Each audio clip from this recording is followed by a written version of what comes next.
Shalom, shalom, frères et sœurs en Christ, et bienvenue à la Rhapsodie de ce lundi 26 juin 2023. Rhapsodie écrite par le pasteur Chris Oyakilome, et la lecture vous est offerte par les vérités de l'Évangile. Le thème d'aujourd'hui est « Aimer le Seigneur d'un cœur pur ». Alléluia. Et le verset est pris de 1 Jean 2, verset 15, qui nous dit « N'aimez point le monde, ni les choses qui sont dans le monde. Si quelqu'un aime le monde, l'amour du Père n'est point en lui. » Alléluia. Le pasteur Christ dit que 1 Timothée 1, verset 5 nous dit « Le but du commandement, c'est une charité venant d'un cœur pur, d'une bonne conscience et d'une foi sincère. » Fin du verset. Un cœur pur est un cœur qui aime vraiment le Seigneur et qui croit absolument à sa parole, sans question ni doute. Alléluia. Une chose que vous devriez faire souvent est de vérifier l'état de votre cœur, pour qu'il soit pur envers Dieu dans l'amour. Votre amour doit être sincère. Et en voyant ce que nous avons lu dans notre verset d'ouverture, l'exemple de Démas, un certain personnage de la Bible, nous vient évidemment à l'esprit. Démas a travaillé en étroite collaboration avec Luc, l'auteur de l'évangile de Luc et des Actes des Apôtres. Il a également travaillé en étroite collaboration avec le grand apôtre Paul. Ce dernier l'a d'ailleurs cité parmi ses compagnons dans l'évangile, lorsqu'il a dit dans Colossiens 4, versets 12 à 14, « Ephratas, qui est des vôtres, vous salue, serviteur de Jésus-Christ. Il ne cesse de combattre pour vous dans ses prières, lui, le médecin bien-aimé, Luc, le médecin bien-aimé, vous salue, ainsi que Démas. » Alléluia. Paul le mentionne également dans Philémon 1, verset 23 à 24. Il dit « Ephratas, mon compagnon de captivité en Jésus-Christ, te salue, ainsi que Marc, Aristarque, Démas, Luc, mes compagnons d'œuvre. » Alléluia. Démas était donc un co-ouvrier de Paul. Il était en très bonne compagnie et avait un ministère à remplir. Mais dans 2 Timothée 4, versets 9 à 10, Paul a dit à Timothée, « Viens au plus tôt vers moi. Car Démas m'a abandonné par amour pour le siècle présent et il est parti pour Thessalonique. » Cela explique pourquoi certaines personnes commencent bien et finissent mal. Leur amour pour le Seigneur n'est pas authentique. Paul dit que Démas l'a abandonné parce qu'il aimait le monde. Vous ne pouvez pas aimer le Père et aimer le monde en même temps. Aimer le monde, c'est de ne pas avoir l'amour du Père en soi. Pendant que Démas travaillait avec Paul, Luc et les autres ministres de l'Évangile, il était attiré par le monde et les choses de ce monde. C'est pour cette raison qu'il n'a pas pu accomplir sa destinée et son but divin. Aimez le Seigneur avec un cœur pur. Servez-le vraiment, qu'il soit tout ce qui compte pour vous. La Bible dit que la grâce soit avec vous tous qui aiment notre Seigneur Jésus-Christ d'un amour inattirable. Amen. Et cela est dans Éphésiens 6, verset 24. Fin de la Rhapsodie. Alors ici, on nous parle, la Rhapsodie d'aujourd'hui est simple. On nous parle vraiment de l'amour qu'on a pour le Seigneur. Beaucoup d'entre nous disent « j'aime le Seigneur, j'aime le Seigneur ». Mais c'est quoi aimer le Seigneur? C'est quoi aimer le Seigneur d'un cœur pur? C'est quoi réellement ne pas aimer le monde ou aimer le monde? Voilà, on va d'abord expliquer ce que c'est que aimer le Seigneur. Aimer le Seigneur, c'est quoi? C'est pratiquer sa parole. Aimer le Seigneur, c'est s'inonder de lui. Il a dit dans un de ses commandements dans l'Ancien Testament, c'est que tu aimeras Dieu de tout ton cœur, de toute ton âme, de tout ton esprit. Ça veut dire quoi? Ça veut dire que ça ne veut pas dire que, non, que tu vas délaisser ta vie. Tu vas c'est-à-dire que tu vas abandonner tout le monde, négliger tout le monde pour lui. Non, non, non, non. Quand l'amour de Dieu prend en compte tout ce qui est autour de toi, quand tu vois Dieu dans ton frère, quand tu vois Dieu dans ta soeur, quand tu vois Dieu dans ton enfant, dans ton parent, c'est aimer le Seigneur. Quand tu agis avec amour, frère et soeur, l'amour que nous avons reçu en tant que chrétiens et que nous pouvons donner, elle a été déjà répandue en nous. La Bible dit que l'amour a été répandu en nous par l'Esprit de Dieu qui nous a été donné. Ça veut dire que nous qui sommes chrétiens, nous avons la possibilité, la capacité d'aimer de manière divine. C'est-à-dire que d'aimer sans personne en retour, d'aimer comme Dieu aime, profondément, intensément, et n'importe qui, et pour l'éternité. Donc ici, on nous demande d'aimer Dieu d'un cœur pur. Aimer Dieu, c'est manifester et faire sa parole, garder sa parole, prendre du temps pour lui, prendre du temps pour avoir une relation avec lui, prendre du temps pour sa parole, prendre du temps pour l'écouter, lui donner des moments de qualité. Alléluia. Lui donner des moments de qualité. On nous parle le monde nous parle de cinq langages de l'amour. On nous parle des moments de qualité. Alléluia. On nous parle les œuvres. Les œuvres. Okay, donnez-moi une seconde, je vais juste chercher cela. Les cinq langages de l'amour. Alléluia.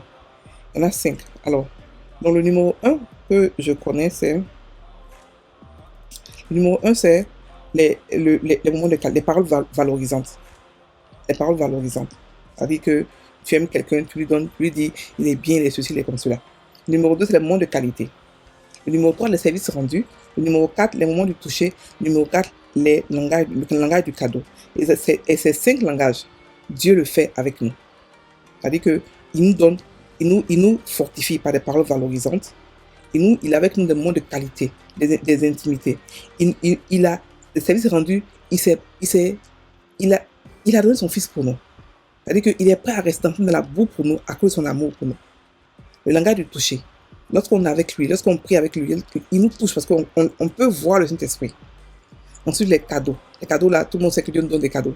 Donc, il veut que, comme lui, il nous aime, la manière dont il nous aime, c'est pour ça que nous aussi, on doit aussi l'aimer.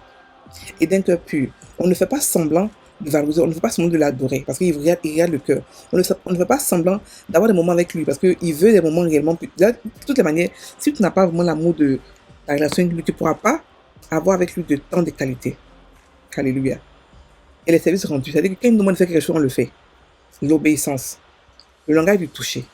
Dans notre intimité avec lui, on le touche. Le langage des cadeaux. On doit aussi faire des cadeaux à Dieu. C'est-à-dire que ce n'est pas forcément les offrandes, mais notre temps, notre talent. C'est-à-dire que le considérer, l'aimer comme il veut être aimé. Alléluia. Et la manière dont Dieu veut être aimé, c'est quoi? C'est seulement garder sa parole. Il n'est pas compliqué. Parce que quand on garde sa parole, on l'obéit automatiquement. Quand on met sa parole, c'est-à-dire que quand on la prend, on la médite, on la reste en nous, elle nous purifie. Et on obéit à sa parole et on la fait de manière automatique. Alléluia. Ce n'est pas quelque chose qu'on va se forcer à faire. Donc, étant donné qu'on a cette potentialité-là en nous, cette capacité d'aimer Dieu comme il veut être aimé, on doit le faire. Le pasteur nous demande aussi de nettoyer, de checker, de vérifier nos intentions, notre cœur, pour voir nos motivations.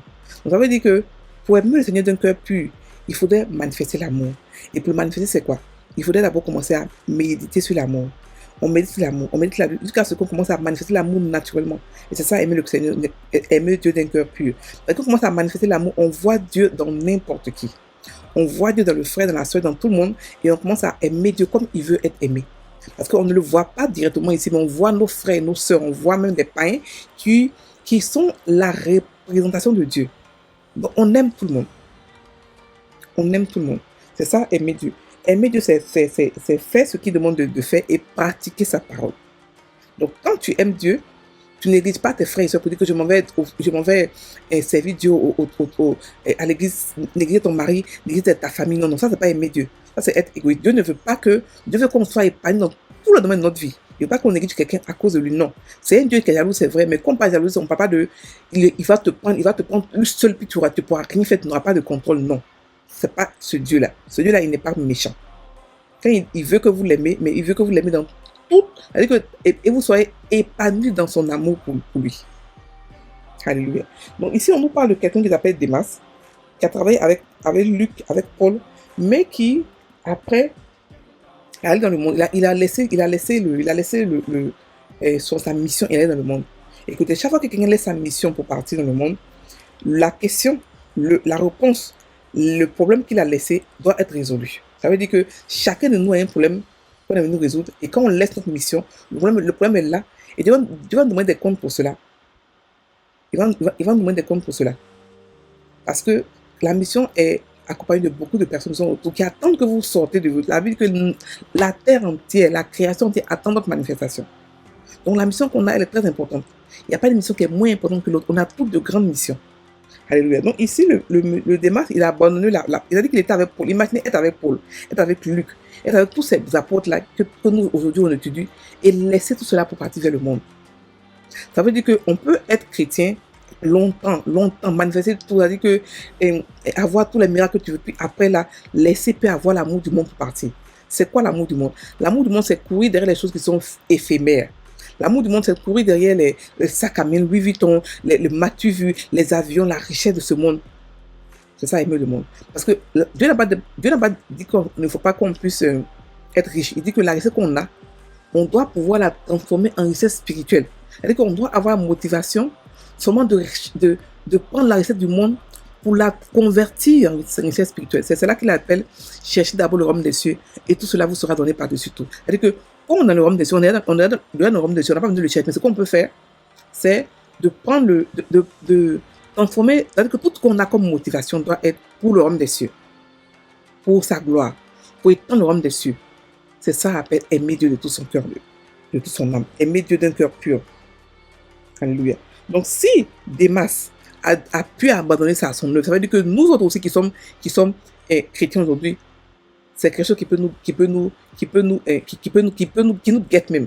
Donc ce qu'on peut faire, c'est de tout le temps purifier son cœur, examiner son cœur. Est-ce que l'amour que j'ai pour Dieu est pur? Est-ce que ma motivation est pure? Est-ce que je ne mets pas là-bas mon orgueil avant de faire quelque chose? Est-ce que ma fierté ne prend pas trop le dessus? Est-ce que ce que je fais là maintenant pour Dieu, c'est par amour ou c'est par compétition ou c'est par orgueil? Alléluia. Donc on doit remettre ça en cause, nos intentions, notre motivation, pour que la motivation soit pure. Tu peux comme ça être un leader, et puis un de tes leaders t'a blessé, il t'a vraiment blessé. Mais parce que tu vois la mission devant toi, tu pardonnes, puis tu avances. Tu ignores, et puis tu avances. Et s'il a les choses que tu as données, tu lui donnes ça, par rapport à ce que tu as reçu, et tu lui donnes. C'est-à-dire que tu fais fi de tes propres émotions pour pouvoir aimer quelqu'un, pour pouvoir aider à cause de la mission qui est très importante.